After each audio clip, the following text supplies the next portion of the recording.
RPD news से किशन सोलंकी।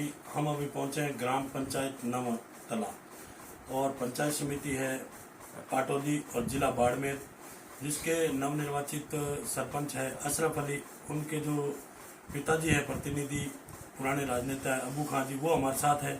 उनसे हम बातचीत करेंगे कि वर्तमान जो सरकार कांग्रेस की सरकार है और ये भी कांग्रेस के कट्टर कार्यकर्ता है और आज लंबे समय से राजनीति में चलते आ रहे हैं, लगभग 15-20 साल से। तो हम बातचीत करेंगे विकास के मुद्दों पे, ग्राम पंचायत के और पंचायती राज के मुद्दों पे। तो आइए मिलते हैं अबू खान जी। सरपंच साहब नमस्कार। नमस्कार। हमारे चैनल में आपका स्वागत है जी। तो सरपंच साहब, पहले तो आप अपना राजनीतिक परिचय बताइए थोड़ा। राजनीतिक परिचय तो मेरा यही है कि बस हमारी ग्राम पंचायत अलग हुई थी 1995 में। पहले पाटौदी पंचायत थी जी। तो 95 में पहली बार जब पंचायत अलग हुई थी, मैंने वार्ड पंच का चुनाव लड़ा था। बिल्कुल। उसमें विजयी हुआ था। बिल्कुल। उसके बाद में दूसरी बार जी जब पंचायत 2000 में पंचायत के चुनाव हुए, बिल्कुल, तो उसमें मैं निर्विरोध वार्ड पंच चुना गया। जी। और फिर 2005 के अंदर बिल्कुल फिर चुनाव हुए, बिल्कुल, तो मैं निर्विरोध वार्ड पंच भी हुआ और निर्विरोध उप सरपंच भी हुआ। बिल्कुल बिल्कुल फिर 2010 के अंदर बिल्कुल, जब चुनाव हुए तो मैंने सरपंच जी का चुनाव लड़ा। बिल्कुल, उसमें मेरे सामने थे वीरदाराम जी दर्जी। जी। तो मैं कुछ 170 वोट से हार गया था। बिल्कुल। फिर 5 साल के बाद में चुनाव हुए 2015 में। जी। 2015 में क्योंकि महिला सीट थी, बिल्कुल बिल्कुल, तो मैंने मेरी पुत्र वधू को लोगों ने, ग्राम पंचायत के सभी लोगों ने जी। मिलकर उनको निर्विरोध सरपंच बनाया। क्या बात है। जी निर्विरोध सरपंच 5 साल के अंदर हमने खूब पंचायत के अंदर काम भी किए। बिल्कुल, और पंचायत के लोगों का जो मेरे ऊपर भरोसा था, विश्वास था, उनको मैंने बनाए रखा। बिल्कुल, कम से कम 400-450 टाके मैंने नरेगा के अंदर बनाए। बिल्कुल, और शौचालयों की बात करें तो प्रथम वर्ष ही हमने जो है पंचायत को ओडीएफ कर दी थी। और उसके बाद में जो घर कोई अलग हुए थे, बच्चे अलग हुए, बिल्कुल, तो उनको भी हमने लिस्ट में जोड़कर उनके भी शौचालय बना दिए। बिल्कुल, और जहाँ जरूरत थी सार्वजनिक शौचालय की, जहाँ 10-20 घर है और वहाँ पर तकलीफ थी, तो हमने सार्वजनिक शौचालयों का निर्माण पिछले कार्यकाल के अंदर कम से कम 25-30 शौचालय बनाए हमने। जी। और जहाँ पर सार्वजनिक टाके की जरूरत थी, हमने सार्वजनिक टाकों का निर्माण भी करवाया। बिल्कुल, कम से कम 25-30 टाकों के निर्माण करवाए। बिल्कुल, और इसके अलावा आंगनबाड़ियों के अंदर हमने 3 आंगनबाड़ी भवन निर्माण करवाए। बिल्कुल, तो पिछले कार्यकाल के अंदर बहुत सारा काम हुआ और लोगों का विश्वास भी जीता। जी। इस हिसाब से जब दोबारा वोट आए 2020 के अंदर, बिल्कुल, तो लोगों की ज्यादातर राय थी कि भाई इन्हीं को वापस सरपंच बनाया जाए। बिल्कुल, तो हमने चुनाव लड़ा और जनता का आशीर्वाद रहा। 762 वोटों से मेरा पुत्र विजयी हुआ। जी। और हमारे दिल के अंदर ये था कि भाई जितने लोग वंचित रह गए हैं, जिनको सरकारी लाभ कुछ नहीं मिला है, बिल्कुल, उनको जो है लाभ देने की हमने पूरी कोशिश की है। बिल्कुल, और जो वंचित रह गए थे पिछले कार्यकाल के अंदर, क्योंकि 100% तो काम होता नहीं है, कोई न कोई तो वंचित रह जाता है। बिल्कुल, बिल्कुल, तो हमारा प्रयास यही रहेगा कि भाई जो वंचित रह गए हैं उन तक सरकारी काम एक न एक कोई न कोई पहुंचे। बिल्कुल, तो उसमें इस साल पहले शुरू में कोरोना आ गया, 2 साल कोरोना के अंदर कोई काम ज्यादा हुए नहीं। बिल्कुल, उसके बाद में हमारे इस कार्यकाल के अंदर सबसे बड़ी समस्या है बजरी। बिल्कुल, बजरी जो रोक लगी हुई थी, बिल्कुल, तो सरकार के प्रयासों से और हमारे जो पूर्व राजस्व मंत्री हरीश जी चौधरी, वर्तमान में विधायक है बायतू के, बिल्कुल, इनके प्रयासों से बजरी शुरू तो हो गई, बिल्कुल, लेकिन ठेकेदार ने भाव इस तरीके के निकाल दिए कि आम गरीब आदमी पंचायतों के अंदर और जो अपने आवास, इन प्रधानमंत्री आवास आए हुए हैं, वो सारे के सारे बंद पड़े हैं। क्योंकि बजरी 550 रुपए टन वहाँ से निकलती है जब नदी से, तो हमारे यहाँ पर 35 से 40 हजार तक एक गाड़ी पहुँचती है। अब एक गरीब आदमी आवास के अंदर 2 गाड़ी लाएगा तो उसके पैसे तो उसमें खर्च हो जाएंगे, हाँ बजरी के अंदर हो जाएंगे। तो फिर सारा काम इस हिसाब से अभी बिल्कुल मंदे पड़े हैं। जी जी। तो सरपंच साहब, आपने बहुत अच्छा बताया कि आज जो पीएम आवास है उसमें लगभग 1.5 लाख रुपए की धनराशि दी जाती है गरीबों को आवास के लिए। उसके अंदर जैसे अभी आपने बताया कि 2 गाड़ी अगर बजरी लगती है तो 2 गाड़ियों में 80,000 रुपए तो बजरी खा गई। उसके बाद में 50-60 हजार रुपये बचते हैं, उसमें मकान नहीं बना पाएंगे लोग, इसलिए उसी कारण वो आज मकानों से वंचित बैठे हैं और बन भी नहीं पा रहे। तो बहुत ही अच्छा आपका सुझाव रहा है कि इस पे सरकार को संज्ञान लेना चाहिए जल्द से जल्द कि इस बजरी का समाधान हो, इसके रेट में सुधार हो, तो लोग बाग अपना काम कर सकेंगे। जैसे चाहे अगर बात करें पंचायत की, तो पंचायत स्तर पर भी अगर अपना मान लो सार्वजनिक शौचालय है या किसी प्रकार का अगर पक्के कार्य में निर्माण होता है, उसमें भी बजरी खपत होती है, तो पैसा सारा बजट उसमें जा रहा है जी। तो बहुत अच्छा। तो सर नरेगा की बात करते हैं। नरेगा एक बहुत ही यानी कि केंद्र सरकार का एक चलाया हुआ बहुत ही अच्छा रोजगार है लोगों के लिए। लेकिन नरेगा के अंदर जो 60-40 का रेशा रखा गया है कि 60 का कच्चे कार्यों का और 40 पक्के कार्यों का, इसके अंदर मान लिया कि नरेगा में हम आपके जो जनप्रतिनिधि है, आपके जो साथी है, उनसे भी मिले, हमने कई लोगों से बातचीत की है कि उसके अंदर जो बजट का अभाव है वो बहुत ही कम आ रहा है और बहुत ही लेट आ रहा है, क्योंकि बजट के अभाव से नरेगा में भी काम नहीं हो रहे हैं, इसलिए नरेगा बंद पड़ी है। क्योंकि आज 2-2, 3-3 साल, 1-1, 2-2 साल एफडीओ नहीं होते हैं, बजट नहीं आता, तो कितनी देर चले? इस पे आपकी क्या राय है? मेरी राय यही कि बस इसी मुद्दे पे मैं बात करना चाह रहा था। बिल्कुल। कि भी 3 साल हो गए जी, करीबन 2.5 साल हो गए। बिल्कुल। तो 2.5 साल के अंदर सिर्फ पिछले महीने के अंदर थोड़ा बहुत बजट सरकार ने दिया था। वैसे घोषणा तो ये करी थी कि भाई मार्च तक का पेमेंट हम पूरा करेंगे, कंप्लीट करेंगे। लेकिन पेमेंट जुलाई तक आया। जुलाई से पहले जिन्होंने अपने बिल फीड किए थे उनका पेमेंट तो आ गया। जुलाई के बाद में जो बिल फीड हुए उनका बजट बाकी पड़ा है। तो बगैर बजट के आज हम काम करवाएं, तो ब्याज से पैसे लाकर अगर काम करवाएं और उसके बाद में फिर 5-10 लाख रुपए अगर आते हैं तो वो ब्याज के अंदर चले जाते हैं। तो इस हिसाब से सरपंच आज अधिकतर सरपंच जो है वो कर्जे के अंदर डूबे हुए हैं, ब्याज के अंदर डूबे हुए हैं। तो हम सरकार से ये चाहते हैं कि भाई काम जिस तरीके से मौके पर काम हो जाए, पूर्ण हो जाए, और जैसे ही काम पूर्णता प्रमाण पत्र हम देते हैं उस वक्त पेमेंट 10-15 दिन के अंदर आ जाना चाहिए, ताकि पंचायत का काम भी रोटेशन चलता रहे और लोगों को भी राहत मिले। वरना क्या है कि काम लेट होने से सरपंच भी फंस जाते हैं और मौके पर काम भी बराबर नहीं हो पाते हैं। पिछली बार हमारे पंचायती राज मंत्री यहाँ आए थे तो वहाँ पर जो है ऐसा संज्ञान में उन्होंने लिया कि भाई काम मौके पर होता नहीं है। हाँ, टाँके तो बनते हैं, लेकिन जो जैसे 3 लाख का टाँका है उसमें 80,000 मटेरियल है और 1,20,000 रुपया लेबर है, तो लेबर का काम कम मिला।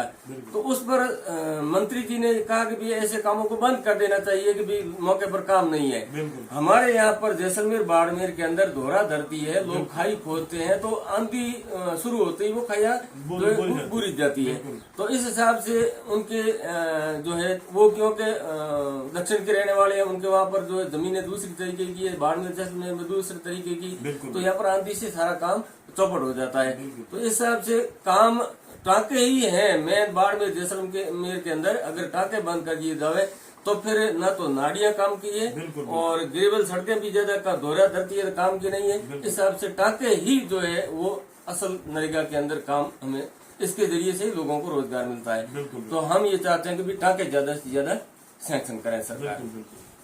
तो जैसे बात करें सर, आपने जैसे सरपंच साहब बताया कि आज 2-3 कार्यकाल से आप सरपंच पद पे और स्टार्टिंग से धरातल से चलते आ रहे हैं, राजनीति से जुड़े हैं। तो जैसे एक तो पिछला कार्यकाल था उसमें आपने विकास करवाया था, और इस कार्यकाल की बात करें तो 2020 के आज 25 तक की, तो इसमें क्या है, मान लिया अपन कि अपन मानते हैं कि 2 साल जैसे कोरोना जैसी महामारी थी, उसमें अपना पूरा देश जूझ रहा था, तो उसमें विकास की गति बहुत ही कम धीमी गति से चला है विकास।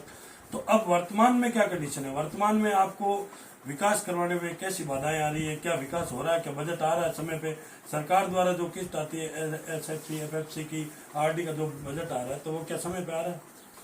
FFC के जो बजट है वो समय पे आ रहा है, बिल्कुल, और SFC का बजट है वो समय पर नहीं आ रहा है। बिल्कुल। इस हिसाब से जो सार्वजनिक काम है, जैसे कोई स्कूल की 4 दीवारी है, या पंचायत की 4 दीवारी है, या सार्वजनिक जो भी चीजें बनी हुई है उनकी 4 दीवारियां हैं, तो उसमें FFC के पैसे तो खर्च नहीं कर सकते। तो SFC का पेमेंट अगर समय पर आता है तो हम उस पंचायत के अंदर विकास का काम करवा सकते हैं। बिल्कुल। लेकिन इसमें सरकार की तरफ से भी थोड़ी ढील रहती है। बिल्कुल। और अब जैसे 2022 चल रहा है, बिल्कुल। तो 2019-20 तक का पेमेंट आया है, 21 का बाकी पड़ा है, 22 का बाकी पड़ा है। बिल्कुल। तो SFC का पेमेंट जो है वो समय पर आना चाहिए, बिल्कुल। ताकि हम ज्यादा विकास करवा सकें। बिल्कुल। और नरेगा की भी बजट जो है जल्दी आवे तो हम कुछ काम करवा सकें। और हमारा तो ये इरादा है कि भी पंचायत के अंदर ऐसा कोई घर बाकी न रहे, ऐसा कोई एरिया बाकी न रहे जिसके अंदर कोई कोई सरकारी काम ना हो। हम जो है लास्ट पंक्ति में बैठे हुए व्यक्ति तक लाभ पहुंचाना चाहते हैं। बिल्कुल, बिल्कुल। लेकिन कुछ बाधाएं आ रही है। अब बजरी की बाधा सबसे बड़ी बाधा जी। है। अब इसको अगर दूर नहीं करेंगे सरकार, यही अगर भाव रहे तो फिर काम करवाना मुश्किल हो जाएगा। बिल्कुल बिल्कुल बिल्कुल। बहुत ही अच्छा कि जैसे सरपंच साहब ने बताया कि जो बजरी के भाव है उन पे अगर सरकार संज्ञान नहीं लेगी, उस पर कोई रोकथाम नहीं करेगी, तो विकास में बहुत ही ज़्यादा बाधा आ रही है। और ग्राम पंचायत में विकास के मुद्दे पे बात करें तो विकास के पर्पज में ग्राम पंचायतें जीरो पे रहेगी।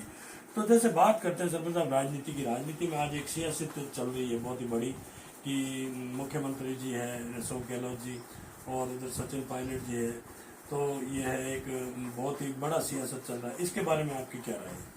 मेरी तो राय ये है कि माननीय अशोक गहलोत जी अच्छे मुख्यमंत्री है, सबको साथ में लेकर चलने वाले हैं। बिल्कुल। लेकिन उसके बाद में जैसे पिछला चुनाव हुआ 2018 के अंदर, बिल्कुल बिल्कुल। तो 5 साल पार्टी का अध्यक्ष रहते हुए सचिन पायलट ने बहुत अच्छी मेहनत करी थी। बिल्कुल बिल्कुल। और चुनाव मतलब लड़ा था, तो लोगों को ये उम्मीद थी कि भाई इस बार सचिन पायलट को मुख्यमंत्री बनाया जाएगा। बिल्कुल। लेकिन ऊपर से आला कमान का फैसला था, तो उन्होंने मुख्यमंत्री अशोक जी गहलोत को बना दिया। बिल्कुल बिल्कुल। तो सचिन पायलट ही से वादा किया था कि भाई कुछ समय अशोक जी गहलोत रहेंगे और कुछ समय फिर आपको बिल्कुल, रखेंगे। बिल्कुल। उसके बाद में मेरा तो यही है कि भाई अगर कांग्रेस सरकार को रिपीट करना है राजस्थान में, बिल्कुल तो सचिन पायलट को लाना पड़ेगा। बिल्कुल। वरना क्योंकि एंटी इनकमसी के हिसाब से जैसे हमने 3 कार्यकाल देखे हैं बिल्कुल। कि अशोक जी गहलोत बीजेपी के बाद में फिर जो है कांग्रेस आती है और कांग्रेस के बाद में फिर बीजेपी आती है। राजस्थान का एक मान लो ये परिपाटी है, परिपाटी। परिपाटी को तोड़ना है इस बार। बिल्कुल। और कांग्रेस सरकार को अगर रिपीट करना है तो भाई सचिन पायलट को लाना पड़ेगा, मौका देना चाहिए। बिल्कुल बिल्कुल। यही है। बहुत ही अच्छी राय है आपकी कि सरपंच साहब का मानना यही है कि वर्तमान में कांग्रेस की सरकार है, अगर सरकार इसको रिपीट करना चाहती है तो बिल्कुल पायलट साहब को मौका देना चाहिए थोड़ा, कि उनको भी देखना चाहिए भी एक, क्योंकि पहले जो चुनाव हुए थे उसके अंदर 2018 के, तो उसके अंदर भी यही वार्तालाप हुई थी कि भाई सचिन पायलट जी को मौका दिया जाएगा। इसमें 50% जो कार्यकाल है उसके अंदर अशोक जी रहेंगे और 50% वो रहेंगे। तो अभी भी आज भी जो जनप्रतिनिधि है, हमने कई जनप्रतिनिधियों से बातचीत की, उनकी भी यही राय है कि सचिन पायलट को बिल्कुल मौका मिलना चाहिए अगर वर्तमान में कांग्रेस की सरकार रिपीट लानी है। तो बहुत ही अच्छा सुझाव है सरपंच साहब का। तो सरपंच साहब, और जैसे वर्तमान में अभी आपने इस कार्यकाल के अंदर अपनी ग्राम पंचायत में मुख्य क्या क्या कार्य कर रहे हैं, ये बताइए। इस कार्यकाल के अंदर हमने नरेगा के अंदर सिन्नू टाके पूर्ण करवा दिए हैं। बिल्कुल। और अभी 45 टाकों का काम चल रहा है। बिल्कुल। और बाकी कुछ सार्वजनिक शौचालय बनाए हैं FFC के अंदर। जी जी। और SFC के अंदर भी हमने 2-3 काम, जैसे कब्रिस्तान की 4 दीवारी है, शमशान की 4 दीवारी है, ये भी काम करवाए हैं। जी। चल तो रहा है, धीमे चल रहा है थोड़ा, क्योंकि बजरी की बड़ी समस्या है। बिल्कुल बिल्कुल। तो इस हिसाब से बाकी पंचायत के अंदर ये है कि भी हमारी पंचायत, ग्राम पंचायत नवातला एक शांत पंचायत है, 36 कौम की पंचायत है। इसमें सब निवास करते हैं, राजपूत, जाट, मुसलमान, मेघवाल, भील, वैसे सारी जातियां लगभग। बिल्कुल। तो सारी जातियों ने मिलकर जो मेरे ऊपर भरोसा जताया था कि भाई ये आदमी सबको साथ में लेकर चलने वाला आदमी है, तो उस हिसाब से हम भी चाहते हैं कि भाई सबको जो है फायदा मिले, 36 कौम को मिले। बिल्कुल। इस हिसाब से थोड़ा बदल की वजह से थोड़ा दिक्कत आ रही है। तो सरपंच साहब, बात अपन एक और आपसे सवाल है मेरा कि राजनीतिक पर्पज में, कि जैसे हम यहाँ मिले हैं कई जनप्रतिनिधियों से, कि कई भाजपा के हैं जनप्रतिनिधि और कई कांग्रेस के हैं। वर्तमान में यहाँ कांग्रेस की सरकार है, वर्तमान में कांग्रेस के लीडर भी हैं। तो कई जगह जैसे पार्टी पक्ष के हिसाब से एक विकास के अंदर बहुत ही बड़ी बाधाएं आ रही है, तो उस पे आपकी क्या राय है? जैसे अभी आज कांग्रेस के जो बोर्ड है, जनप्रतिनिधि है और कहीं भाजपा के हैं, तो उनके अंदर ग्राम पंचायतों में कई जगह ऐसी कंडीशन है कि वहाँ विकास नहीं हो रहा है, बजट का अभाव बहुत कम जा रहा है, तो उसके ऊपर आपकी क्या राय? क्यों ये मेरा इसलिए आपसे सवाल है क्योंकि आप एक पुराने जनप्रतिनिधि हैं और आपको राजनीतिक नॉलेज भी है इसके बारे में। इसके बारे में मेरी तो राय है कि इससे कोई फर्क नहीं पड़ता है कि जो जनप्रतिनिधि सरपंच होता है ना, बिल्कुल वो किसी मतलब पार्टी के बैनर तले नहीं लड़ता है। बिल्कुल। वो सरपंच को तो ऐसा मतलब करना चाहिए कि भी जैसे बीजेपी की सरकार है तो बीजेपी के जो नेता हैं, जो काम करने वाले हैं, मंत्री हैं, उनसे जो है मिलना चाहिए, उनसे बात करनी चाहिए, उनसे काम लेना चाहिए। तो मेरा ऐसा मतलब नहीं है कि मैं कांग्रेसी हूँ या बीजेपी का हूँ। मुझे तो मेरे जैसे हमारे यहाँ पर जो है मंत्री जी है अपने कैलाश जी चौधरी बीजेपी से मेरे ऐसे संबंध है, मेरे दोस्त हैं और काम के लिए कभी वो मना नहीं करते हैं। तो हमारे लिए तो कांग्रेस और बीजेपी दोनों पंचायत के लेवल से, क्योंकि मेरी पंचायत के अंदर भी लोग बीजेपी के लोग भी हैं और कांग्रेस के लोग भी हैं, तो सबको विकास, सबको काम चाहिए, सबको सरकार की तरफ से लाभ चाहिए। तो सरकार चाहे कांग्रेस की हो चाहे बीजेपी की हो, जहाँ तक मेरी सोच है मुझे कोई फर्क पड़ने वाला नहीं। बहुत ही अच्छा।